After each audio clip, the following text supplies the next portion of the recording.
Hey everybody, what's happening? Sammy the Thrifty Brewer coming at you, and happy Homebrew Wednesday for Wednesday, April the 30th, 2014.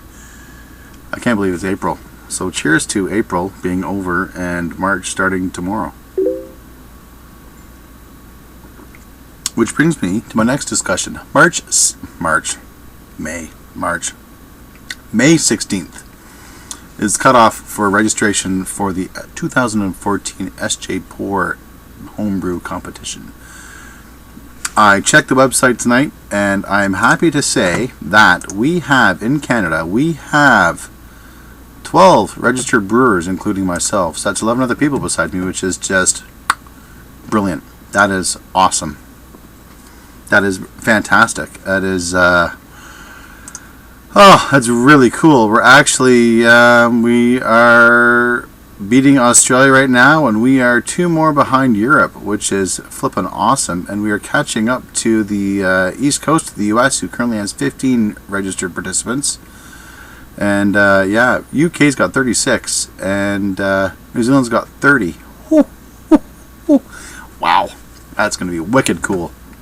So yeah, here's what's happening. Got some sponsors secured. Obviously, I did an intro video on one last week. I'm going to do another one, if not end of this week, beginning of next.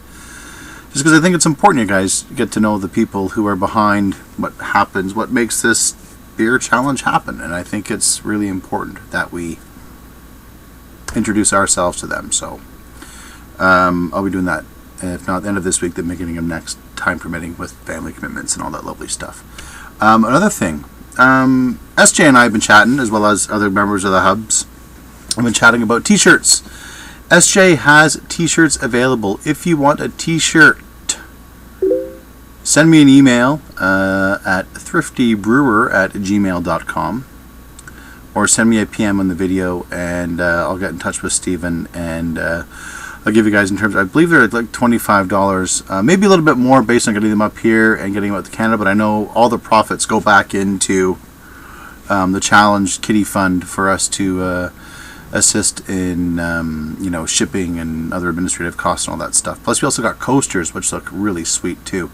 Yeah, so this challenge is truly becoming a labor of love and a unbelievably huge level of fun for me. It's awesome. But 12 brewers in Canada. That's beauty, eh? Pass me the beer. Where's me took? I don't know, man, left it in the van. Dad, Bob broke your beer, eh? No way, I did not. Jelly donut coming. Gotta love it. Gotta love being Canadian. So thanks so much, you guys, for signing up. It's very exciting. On the brewing front, I have got a couple things on the go. I've got actually my wife's apple cider sitting back there on the counter, because my secondary fermenter, this is where measuring twice and cutting once is so important. It's a little taller than my other secondary glass carboy, so I measured off the other glass carboy, which is a little bit shorter, with the fermentation lock on it, not accounting for the additional height of the other glass carboy, so it doesn't fit in there. Anyway, I have got that sitting on the shelf back there. I added some potassium metabisulfate and some and some sodium something else. Honestly, potassium metabisulfate and sodium. You know what? It's sitting on the shelf. Added some chemicals to negate the yeast propagation and to minimize, further production of alcohol with that, because it's currently sitting about 5.5, which is about as high as I wanted to go, and the taste was brilliant. So I added that on Sunday. Potassium metabisulfate went in on Saturday. The potassium sorbate, I want to say, I can't remember. I'll put a link down below if I can remember. Maybe put something down here. And that was done on Sunday, so I will be kegging that. That's right, kegging that this weekend. The wife has to go out and pick out what back sweetening flavor she wants. So we're going to basically do the old-fashioned, or the trick of frozen apple juice concentrate, or frozen apple base concentrate juice, and put a couple thawed frozen cans in the keg and rack on top of that. And then force carb accordingly. Here's one where that works. The Citra Smash. It tasted like cat piss. I'm not going to lie to you. It was really just... It was mildly offensive. It was just a little thin, but I wasn't expecting anything really heavy because it was, 12 pounds of two-row in Citra. But the initial taste was just... wow.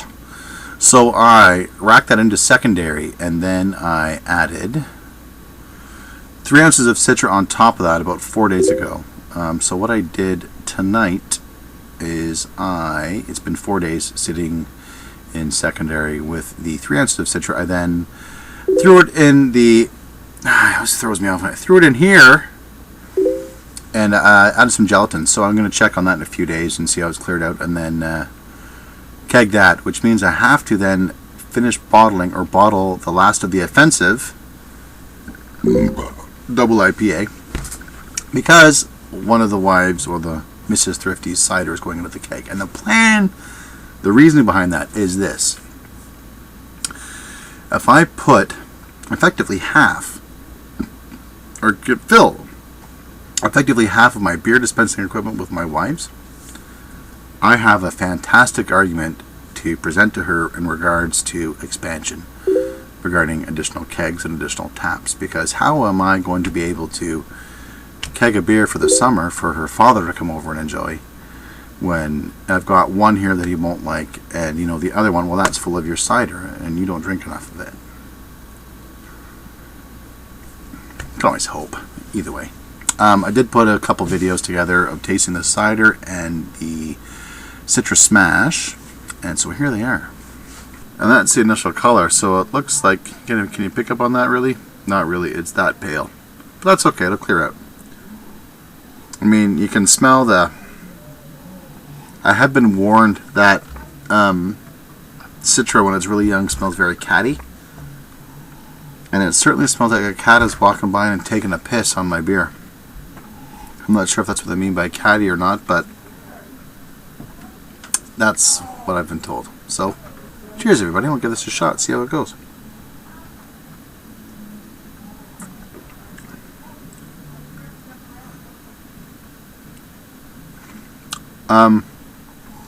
I'm not getting a lot of the Citra off it, really.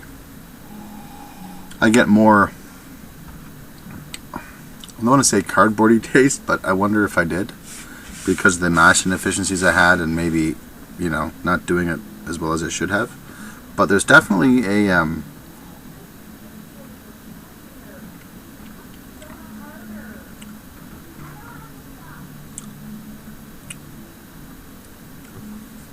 actually, you know what, it is there. I can get a little bit, but yeah, definitely catty. I don't want to say almost uric in or urea in flavor, because that's not the case.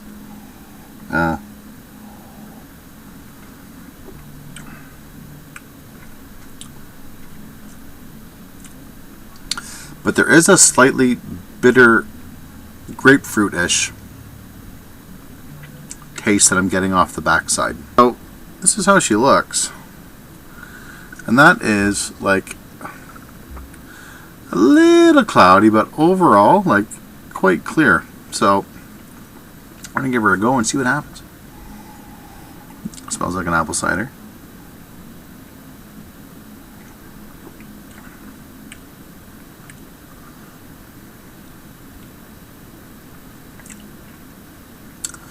Hot damn, that's smooth. That's very smooth. I mean,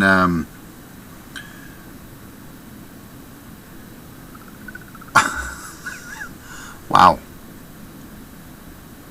Wow, that's really, really good. I mean, yeah, so that was the cider and the Citra Smash initial tests. The cider was pretty good, actually. It finished out nice and clear. The Citra was, yeah, it was like, it was cat piss. But I'm hopeful. Everybody's telling me, Tony's been telling me, and Kevin's been telling me that at about 3 weeks it really starts to improve. So the plan, I'm going to get that into keg and let it sit away for a little bit and condition it a little bit more. But the smell coming off of it is, it's tits. It smells great. So Without further ado, I'm going to wrap it up for here because I got some more stuff to do. Got to edit this because it is Wednesday. And yeah, gotta go be a dad to that thing, which is always fun. So yeah, May 16th, cutoff for registration for the 2014 SJ Pour Homebrewing Competition. If you want a t-shirt or coasters or any other merchandise that we are offering, I believe right now it's just coasters and t-shirts, send me an email to thriftybrewer@gmail.com. That's thriftybrewer@gmail.com.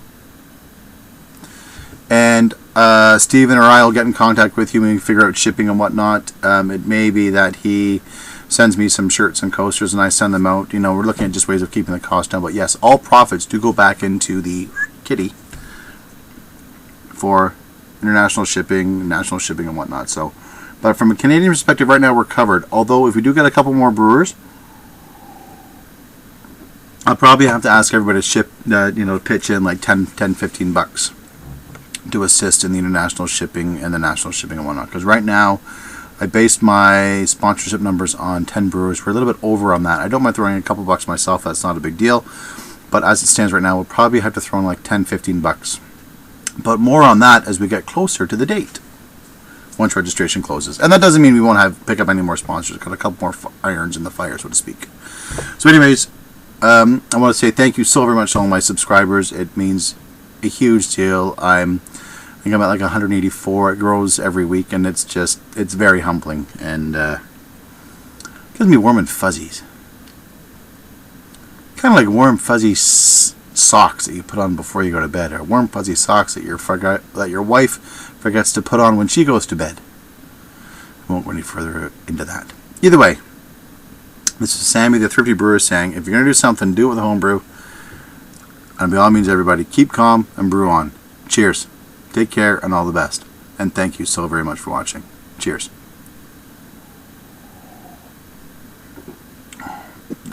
Yep. It is a bit of a prickly bitch, but she is tasty. Take care, everybody. All the best. Cheers.